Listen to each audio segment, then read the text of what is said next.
You wanted to be the first one to say that. Okay. Okay, what? Simplifying.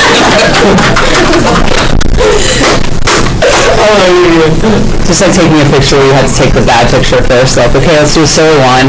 Okay, now let's do, so, no, I'm not going to start it over. I'll deal with this. Okay. Let's start with this. First letters of the word rational. Ratio implies which of the four major operations? Division. Ratio implies division. So we're talking about division of expressions, and if you flip ahead to some of the problem types that we're going to be doing, there's always a giant, large fraction bar. So the goal of this is to use all the stuff we did in Chapter 5, like the factoring, and maneuver that into this. There's going to be a huge element of like trying to make sure you guys don't do things wrong, and you did pretty well with the factoring, so this is just kind of more of the same with that, just another little step. First thing says a rational expression is an algebraic expression whose numerator and denominator, and that's kind of the key here, is that if we have a division, we're talking about a numerator and a denominator. Please tell me you know what those two words mean. Yes, sir. Okay. I don't like doing things like upstairs, downstairs, because that just sounds bad. But which numerators are polynomials?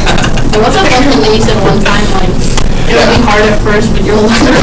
Anyway, can you fill out the next sentence on your own?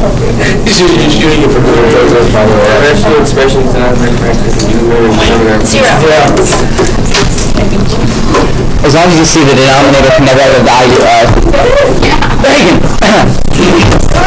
So any value for the variable that makes the denominator 0 must be, and the word is restricted. Do you remember back when we did restrictions from first semester? You're going to tell me no, but I'm going to make you pretend like we have done these before. It's when we were doing formulas, and we had to make sure that the denominators were not equal to 0. And I asked you guys, anytime you had a single variable to show a restriction, if there are multiple variables, you didn't have to do it, but there was one variable you did. For instance, if I had 7 over x minus 2, I know that x could be any number except for 2. No, 2. Not 0. 0 is okay. X could be 0. If you plug 0 in, you get 7 over negative 2. That's fine. But if I plug 2 in, I would get 7 over 0, which is not fine. You can never divide by 0. So this restriction would be x is not equal to 2. We have a few different relational operators that, when I say that, I mean things like equal signs. Just so you guys know, we have the equal sign. Brandon, that's one that physically off your body. The not equal sign, put it away. In the back, in the back, in the back, go in the back, in the backpack. Oh, he's zipping. We have less than, we have greater than. We have less than or equal to, we have greater than or equal to. Those are all the different operators that you could have. There are a few others, but these are the 6 major ones when we talk about restrictions and any sort of set notation dealings. X is not equal to 2 is a set notation version of saying every single real number except for 2. So I want you guys to see this x is not equal to as being like almost all real numbers. It's almost that, but it's all real numbers except for 1. Except for this one. Okay, how to find the value of the variables that must be excluded, aka the restrictions. This is what makes this a rebuff Jesuit Algebra 1 class and not any other school, is that we deal with restrictions. And we have to, because that's what's moving us into a Algebra 2 pre-calculus calculus idea. There are certain values that we can't use. The first one is set the denominator not equal to 0. It's right above the not equal, put the symbol for not equal. Do you know the difference between solving an equal and a not equal? Nothing. It's the same thing. If I say, in this one, if I said x minus 2 is not equal to 0, and I add 2 to both sides, I would get x is not equal to 2. It's the same idea. It's the exact same thing. There's nothing about flipping a sign with inequalities or anything. It's exactly the same as an equal sign. But set the denominator not equal to 0 before you cancel. That's another critical one here. We're going to work through and practice this, but before you cancel, you set it not equal to 0. Figure out what that is. Then you factor, and then you cancel.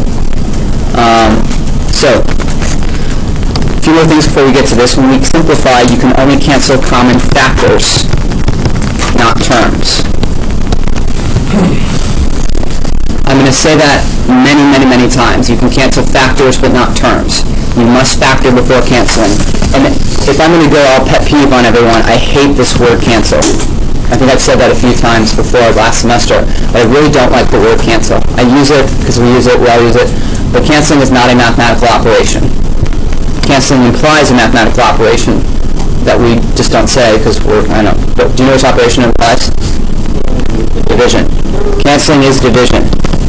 Division is the opposite of multiplication. It is not the opposite of addition. So you have to really keep that in mind. I'm going to do a bad example here.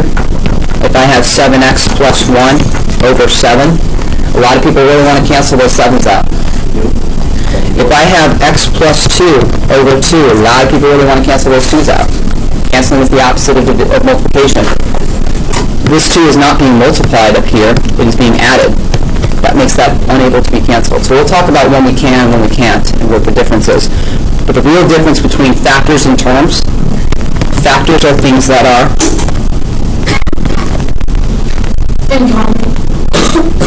I was thinking of an operation. When we talk about factors, and when we have multiple factors, they're all being multiplied. Factors are multiplied. When we say multiplied, it could be multiplied or divided, but okay. Terms are added or subtracted. Can't terms be multiplied? You can multiply different terms, but then they become factors. That's the weird thing about it. As soon as you talk about multiplication, we rename it, we call it factors. So here's some factors. 2x plus 1 times 3x minus 2. Back to this. We have two factors here. We make some factors as this invisible symbol in between, which is a multiplication. If I wanted to make them terms, Brandon? If I wanted to make these terms, what could I put in between those two? Plus or minus. Suddenly it all became terms. In fact, if I put a plus in there, those parentheses are now irrelevant, and I now have terms. So the point of this is that factors are things that are multiplied, terms are things that are added and subtracted. Okay, let's look at number 1. The goal for the rest of these is to simplify and state any necessary restrictions. Simplify and state restrictions. Let's start with number 1. Is there any value of the variables m or n that would make your denominator equal to 0? No. So there are no restrictions.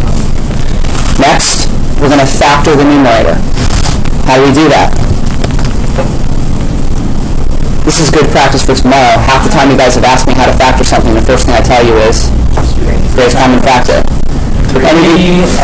So take out a 3. So for GCI, just be able to come out the 9 and 12 and 15? No, just the numerator. I just put parentheses around the numerator.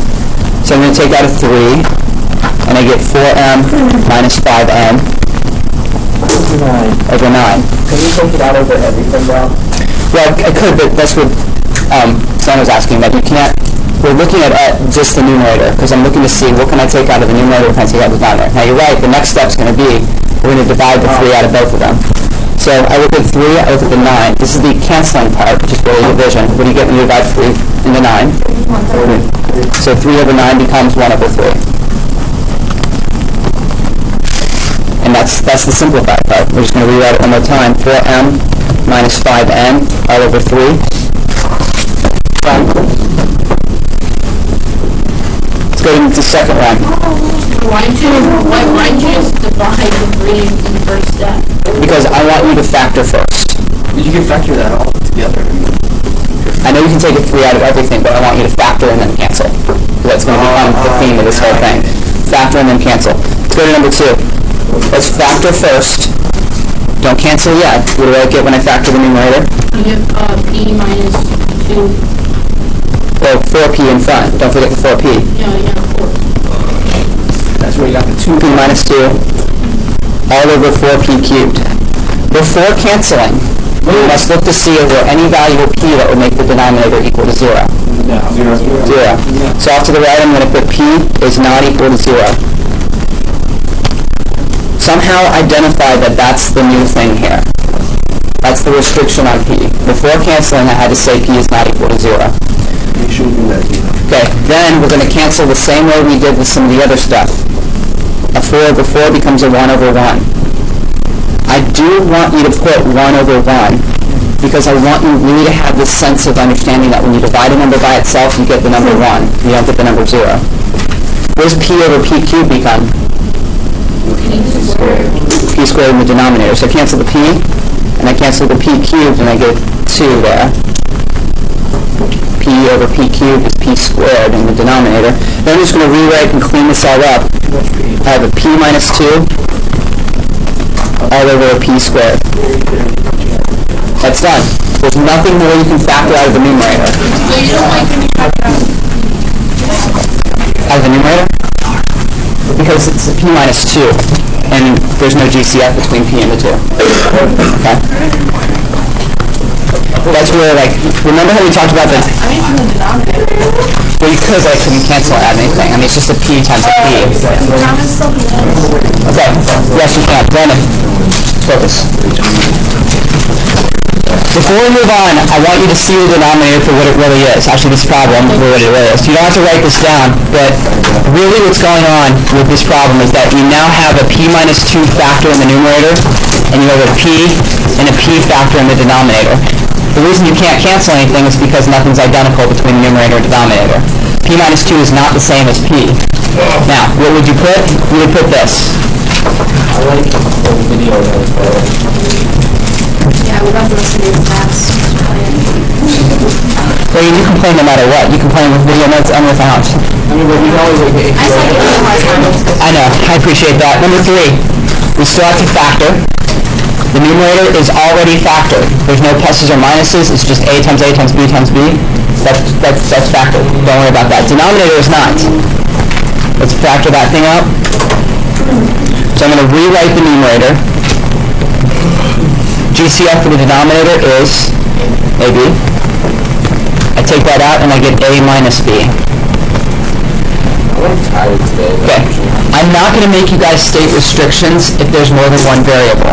We're not really there yet. If you want to, you could say A is not equal to B is not equal to 0. None of those can be true. A can't be equal to B because if A and B were the same number, that would screw up this thing. And A and B can also not be equal to 0. So that's optional. I will specifically guide you for when you need to state them, and the directions will say that. But you only use state restrictions when you have one variable right now. Sam? Yeah, but can't A never equal B? It sounds like A and B represent two numbers. Not necessarily. The variables can be the same number. They just also can be different. There's nothing that ever said, just because you have x and y, it doesn't necessarily mean that they're the same, they're different numbers. Why would you just put 2x? What do you mean? So when you act like if x and y were both equal to 4, why wouldn't you just put 2x? Well, because maybe they don't necessarily have to be the same number either. When you have two different variables, they could be different, they could be the same. They're not linked to each other. Just because you're using different letters doesn't mean they're different necessarily. They could be. Duncan. So can you reduce what earlier to like AB over A minus B? Yes. So we're going to look at the A squares, and I'm going to cancel out an A from both of those. Give me just an A in the numerator. I'm going to look at the B squares, cancel out a B from both of those. So I get a B in the numerator, no B in the denominator. Rewrite it as AB over A minus B. And now that's done. Okay, moving on to number 4. Factor first. I want you guys to start anticipating. Move ahead a little bit. We have to factor it completely, and that is always the first step. And the first step of factoring is greatest common factor. So take a 3, get an m squared minus 16 over a 3, and get m plus 4. Is that factored completely? Now, m squared minus 16 should trigger the difference of two squares factoring in your head. So I have 3 m minus 4, m plus 4 over 3 times m plus 4. Think before answering. What is the very next step? Take out. Sure. I will get back. Call them someone. Which one cancel the 3's and the m plus 4? Nope, it's not the next step. There's one step before that. Christy? State restriction. You have to state a restriction. Before canceling, we have to state a restriction. We've got to state m is not equal to negative 4. Brandon? If there is one thing I would want you to learn from this entire chapter, it is this. Yes, the next step after stating the restriction is m is just canceling the 3's and canceling the m plus 4's. And your final answer is just an m minus 4.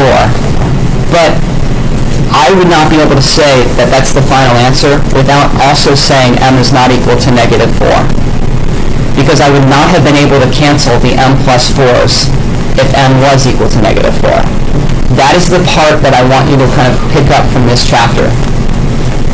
Other than that, think of what simplifying means. It means making the final result the exact same as the original. The original one had a restriction, so the final one has to as well in order to keep them the same thing. In the original one, the restriction is there. It's actually screaming at you in the face. It's saying m can't be negative 4, and it's showing you that by putting this in the denominator. We can interpret that as saying m can't be negative 4, but in the final one's m minus 4, and there's nothing showing you that there would be a restriction there. So you have to state it to tell whoever was looking at the final one that there was a restriction in the original one. Okay, I'm just confused because you cancel the 3 and the m plus 4, so wouldn't that make the bottom 0? Because a number divided by itself is 1. Oh. Okay, let's keep going. Number 5. Time me out of here. Plenty of time. Still got a GCF. 2 and x plus 3. 5 and x plus 3. Before canceling, we're going to go off to the right and state x cannot equal negative 3. Are you guys picking up on the fact that it's always opposite sign? It's whatever you would plug into that to make that part 0. Then, once we've done that, we can cancel the x minus 3's, and I get 2/5. I'm going to grab the x minus 3 in my little circle.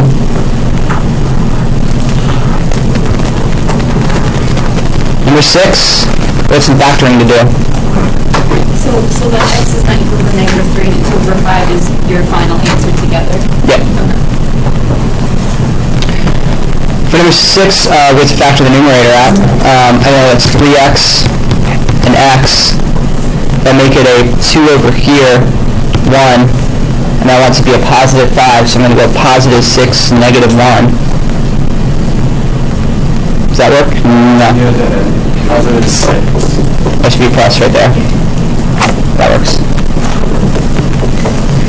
Over. You sort of have an option here. How many of you guys like reworking it so it's descending order? It says negative x. Does anyone not really care? I'm just kind of factor it like it is now. If I pull a negative out, I can do it where it's x squared minus x minus 6. And then I'm going to do one more step with factoring that out.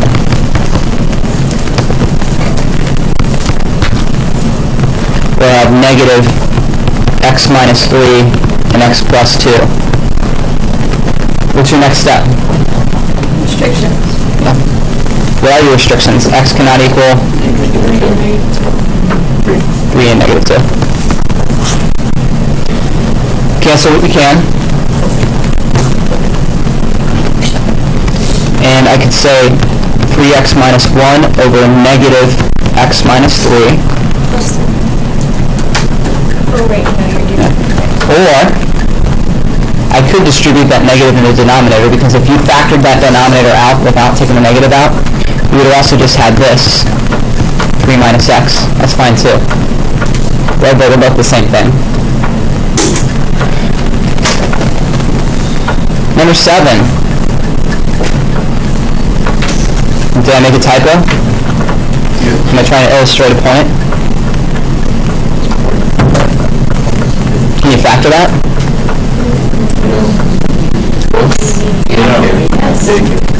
Who cares? It's already simplified. Simplifying is the reverse of factoring. Since the directions say to simplify and not to factor, are the like terms already added? Is every number already distributed? Is there any possible way to simplify that?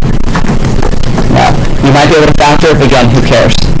It's like saying the number 150. I don't care that you can factor that. It is simplified. So I'm just going to say already simplified. Are there any restrictions on that?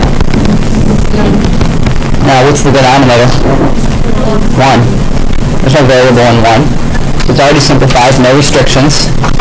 That's a trick question. I like trick questions. Number 8, you don't have to worry about restrictions because they're two variables, but let's just factor it anyway. V minus 2m is already factored, so I'm going to put that over. You can take out a 3, and I get 4m squared minus b squared. Now what? For that, we're not fully factored. It's a factor the denominator. Yeah, difference of two squares factor in. So difference of two squares takes a binomial and separates it into two more binomials with a plus minus. 2m minus b, 2m plus b. Okay, this may be somewhat new for you. I'm not going to worry about restrictions here because there's two variables, but as you look at that, are two of them identical? Or are two of them close enough?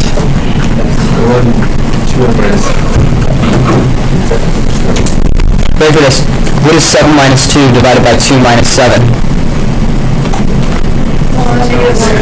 Negative 1. What is 9 minus negative 1 over negative 1 minus 9?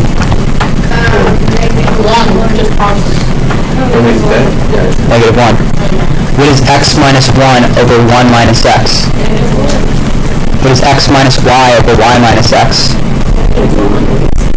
Whenever you switch them around to negative, what you create is an opposite. We talked about this a while ago. I said, like, go to a 4-year-old and say, what's 4 minus 1? Okay, not a 4-year-old. And not in this world. Like a 7-year-old. When you say, what is 4 minus 1? The 7-year-old will tell you 3. If you say, what is 1 minus 4? The 7-year-old will tell you. Yeah. My teacher says we can't do that. Really? 9 minus negative 1 and negative minus 5, that means 4 Where are we going? Anyway, guys, point is cancel those, you get a negative. We have negative 1 over 3 to 1 plus b. The class ended, and now, Callan, you only have to worry about this one, or these three. Factor the numerator. We have 2y, and let's see, that would be 2y and probably 4 to get us close to the 9 in the middle. Minus 1, minus 4, look at the denominator, take out a 2y, and I would get a 2 minus y, or sorry, 4 minus y. And just like before, we have a y minus 4 and a 4 minus y.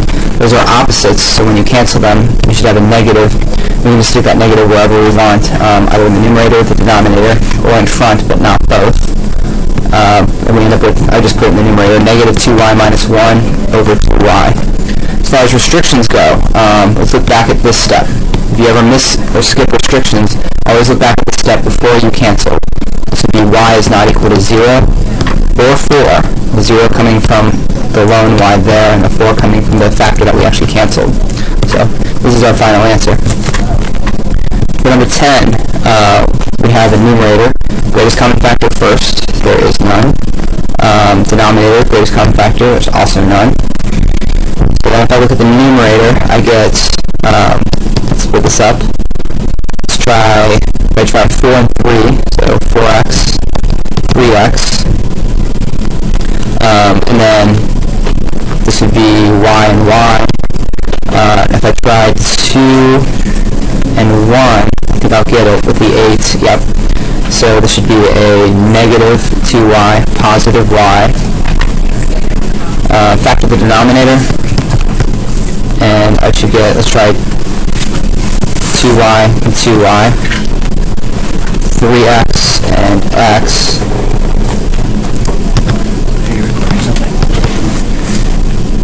Then minus 3 plus x. So once again, we have to look for what looks to be opposites, 3x minus 2y and 2y minus 3x. Since there's two variables here, I'm not going to worry about restrictions. But let's cancel these with a negative. Again, I would just stick the negative wherever. Keep it in, but make sure you have parentheses if you're going to put it in the numerator. Negative 4x plus y over, and just to make this symmetrical, I'm going to rewrite that as x plus 2y. 2y plus x and x plus 2y are the same thing. As far as where the negative goes, I would prefer it to be with the numerator or the denominator. Probably the numerator with parentheses, just to be clear that it's not being distributed yet. Okay, finally, last one, we have a denominator that I could take out a w plus 1 and a numerator that's a difference of 2 squares. So the numerator should factor is a w squared minus 1, w squared plus 1. The denominator, if I pull out the w plus 1, I end up with w to the 4th plus 1. The numerator can factor further. I have that w squared plus 1, so I get a w plus 1, w minus 1, and a w squared plus 1 all over w plus 1, and the w to the 4th plus 1 can't factor because it's a sum of squares, not a difference of squares. State restrictions. This w plus 1 means that w cannot equal 0. And this part, this would never be equal to 0. If I have w to the 4th plus 1 is not equal to 0, then I would get w to the 4th is not equal to negative 1. Well, w to the 4th can never be equal to negative 1 because w to the 4th is always positive. So that entire thing I wouldn't really have to worry about. My only restriction is the w is not equal to negative 1. Cancel, and then just rewrite. Let's leave it factored. W minus 1, w squared plus 1, all over w to the 4th plus 1, with the w is not equal to negative 1.